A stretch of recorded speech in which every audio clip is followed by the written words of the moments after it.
Chapter 6 confronting the tyrant. अरे बाप रे, सनी एक नाइटमेयर क्रीचर से भिड़ने जा रहा था। और कोई ऐसा वैसा क्रीचर नहीं, बल्कि फिफ्थ कैटेगरी का एकदम खौफनाक डरावना जालिम। बचने के चांसेस इतने कम थे कि अगर वो किसी को कहता कि वो उससे लड़ने की सोच रहा है तो लोग उसके मुंह पर हंसता। हाँ, अगर वो लोग उस क्रीचर से 2 या 3 रैंक ऊपर के अवेकंड होते तो अलग बात थी, जो सनी बिल्कुल नहीं था।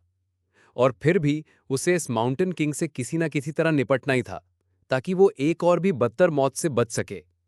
शुरू से ही उसकी किस्मत इतनी खराब थी कि अब उसके पास इस बारे में सोचने की हिम्मत भी नहीं बची थी। डरना भी किस बात से था आखिर?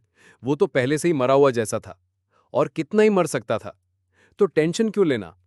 आग के दूसरी तरफ हालात बद से बदतर होते जा रहे थे। ज्यादातर गुलाम तो पहले ही मर चुके थे। कुछ सिपाही अभी भी डेस्परेशन में उस मॉन्स्टर से लड़ने की कोशिश कर रहे थे, लेकिन साफ दिख रहा था कि वो ज्यादा देर नहीं टिकने वाले। सनी के आंखों के सामने उस जालिम ने एक मरे हुए गुलाम को उठाया, जंजीर भी साथ में ऊपर खींची और अपना भयानक जबड़ा खोला। एक ही झटके में गुलाम का शरीर 2 टुकड़ों में बंट गया। सिर्फ जंजीरों के अंदर खून से सने ठूंठ यानी स्टंप्स बचे थे। माउंटेन किंग की 5 बेपरवाह दूधियां आंखें दूर तक देखती रहीं। जब वो चबा रहा था, उसकी ठोड़ी से खून की नदियां बह रही थीं। ये देख करके क्रीचर के ऊपर के हाथ बिजी हैं, एक सिपाही चिल्लाया और आगे लपका, अपना लंबा भाला उठाए हुए। बिना सर घुमाए उस जालिम ने अपना एक छोटा नीचे का हाथ बढ़ाया, सिपाही का सर लोहे की पकड़ में लिया और निचोड़ दिया। उस बेचारे आदमी की खोपड़ी साबुन के बुलबुले की तरह फूट गई। एक पल बाद बिना सर वाला शरीर चट्टान से नीचे फेंक दिया गया और नीचे की गहराइयों में गायब हो गया। शिफ्टी दोरा हो गया, उल्टी करते हुए। फिर वो कांपते हुए अपने पैरों पर खड़ा हुआ और सनी को घूरने लगा। तो देख लिया हमने, अब क्या? सनी ने कोई जवाब नहीं दिया, बस सोच में डूबा हुआ उस जालिम को देख रहा था। उसका सर थोड़ा सा एक तरफ झुका हुआ था। शिफ्टी ने उसे कुछ देर और घूरा, फिर स्कॉलर की तरफ मुड़ा। मैं कह रहा हूं बूढ़े, इस लड़के का दिमाग खराब है। भला इतना शांत कैसे रह सकता है कोई? श्श, आवाज नीचे रख बेवकूफ। शिफ्टी के चेहरे का रंग उड़ गया और उसने खुद को थप्पड़ मारा। अपने मुंह को दोनों हाथों से ढक लिया। फिर उसने डर से उस जालिम की तरफ देखा। किस्मत से वो दरिंदा गुलामों को खाने में इतना बिजी था, कुछ खुशकिस्मत जो मर चुके थे और कुछ बदकिस्मत जो अभी भी जिंदा थे, कि उसने उन पर कोई ध्यान नहीं दिया। शिफ्टी ने धीरे से सांस छोड़ी। सनी सोच में डूबा हुआ था, अपने बचने के चांसेस को नाप रहा था। कैसे छुटकारा पाऊं इस चीज से? उसके पास ना कोई स्पेशल पावर्स थीं, ना ही कोई आर्मी जो जालिम को लाशों के पहाड़ के नीचे दबा दे। उसके पास तो एक हथियार तक नहीं था कि कम से कम उस कमीने को एक खरोच ही मार सके। सनी ने अपनी नजर घुमाई और उस क्रीचर के पार चांदनी रात के अंधेरे आसमान में देखा। जब वो रात को देख रहा था, एक तेज रोशनी हवा में चमकी और उस जालिम के एक हाथ से टकरा गई, चिंगारियों की बारिश में बदल गई। वो नौजवान सिपाही, सनी का हीरो वाला मुक्तिदाता, अभी अभी एक जलता हुआ लकड़ी का टुकड़ा मॉन्स्टर पर फेंका था और अब हिम्मत से अपनी तलवार उठा रहा था। सामना कर मेरा शैतान! एक डिस्ट्रैक्शन, यही तो चाहिए था मुझे। क्योंकि सनी के लिए माउंटेन किंग को अपने हाथों से मारना नामुमकिन था, उसने कुछ मदद लेने का फैसला किया। कोई इंसान इस काम के लिए काफी नहीं था, इसीलिए उसने कुदरत की एक ताकत का इस्तेमाल करने का प्लान किया। जब मैं खुद इस कमीने को नहीं मार सकता, तो चलो ग्रेविटी से ही काम करवाते हैं। वो प्लान की डिटेल सोच ही रहा था कि उस नौजवान हीरो के बेवकूफी भरे बहादुरी ने एक मौका दे दिया। अब सब कुछ इस बात पर डिपेंड करता था कि वो घमंडी बेवकूफ कितनी देर जिंदा रह पाता है। मेरे साथ आओ, सनी ने कहा और पत्थर के प्लेटफॉर्म के आखिरी छोर की तरफ भागने लगा, जहां वो भारी गाड़ी चट्टान के किनारे पर खतरनाक तरीके से टिकी हुई थी। शिफ्टी और स्कॉलर ने एक दूसरे को शक भरी नजरों से देखा, लेकिन फिर उसके पीछे हो लिए, शायद उसकी शांति को कॉन्फिडेंस समझकर, या शायद ऊपर वाले का इशारा। आखिर ये तो सब जानते थे कि पागल लोगों पर अक्सर देवी देवताओं की मेहरबानी होती है। उनके पीछे हीरो बड़ी फुर्ती से उस जालिम के पंजों के नीचे से झुका, अपनी तलवार से उस पर वार किया। तेज धार उसके गंदे फर पर बेअसर फिसल गई। क्रीचर के जिस्म पर एक खरोच तक नहीं आई। अगले ही सेकंड जालिम ने डरावनी तेजी से हरकत की, अपने चारों हाथ अपने नए परेशान करने वाले दुश्मन की तरफ फेंके। लेकिन सनी को यह सब कहां पता था। वो अपनी पूरी रफ्तार से भाग रहा था, गाड़ी के और पास। वहां पहुंचकर उसने जल्दी से इधर उधर देखा, चेक किया कि कहीं कोई लार्वा पास में नहीं है, और उसके पिछले पहियों के पास चला गया। गाड़ी पत्थर के प्लेटफॉर्म के ऊपर वाले हिस्से में छोड़ी गई थी, जहां वो पतली होकर वापस सड़क में मिल जाती थी। हवा रोकने के लिए उसे टेढ़ा खड़ा किया गया था। उसका सामने का हिस्सा पहाड़ की दीवार की तरफ और पीछे का हिस्सा चट्टान की तरफ था। पिछले पहियों के नीचे 2 बड़े लकड़ी के तिकोने यानी वेजेस रखे गए थे ताकि गाड़ी पीछे ना लुढ़क जाए।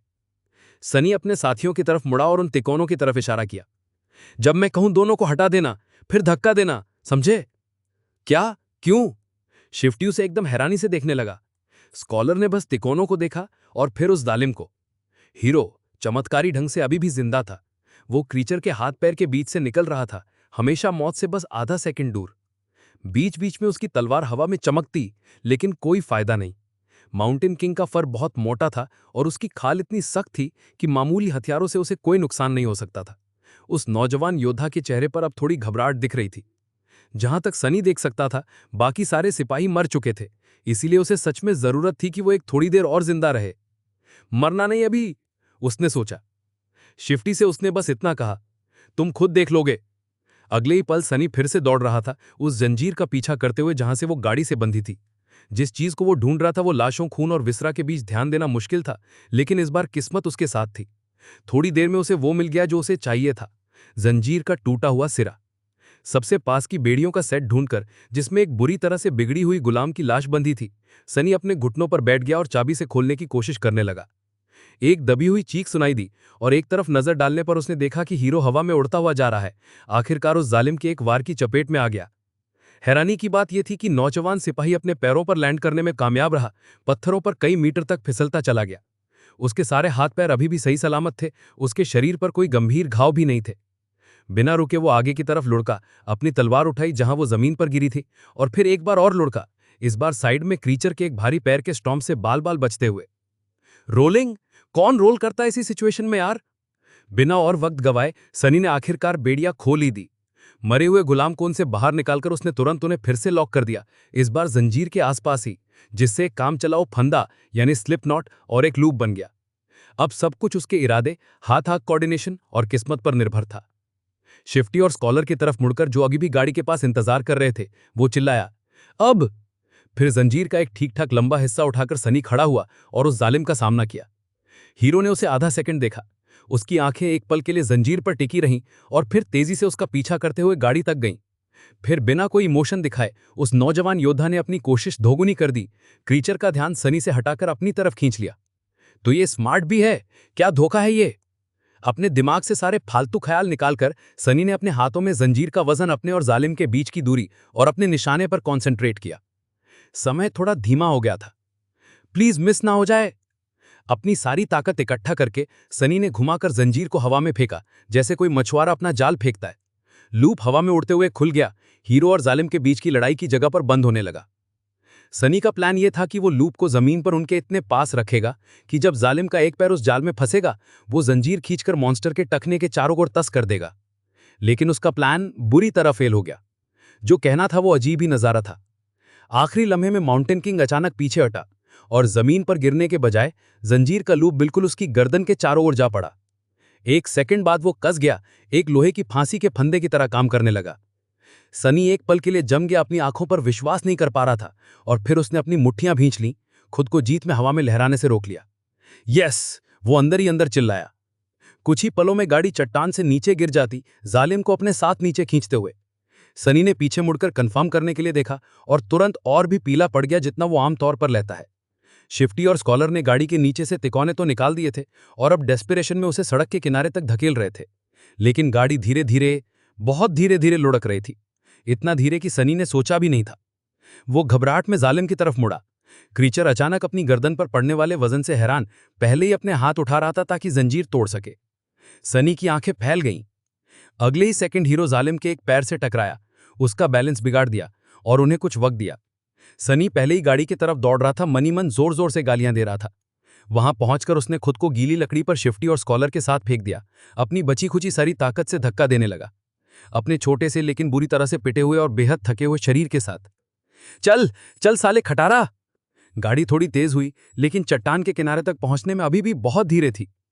उसी समय जालिम ने आखिरकार अपनी गर्दन के चारों ओर बंधी जंजीर को पकड़ लिया, खुद को आजाद करने के लिए तैयार। अब उनका जीना या मरना बस इस बात पर डिपेंड करता था कि कौन सी चीज पहले होगी,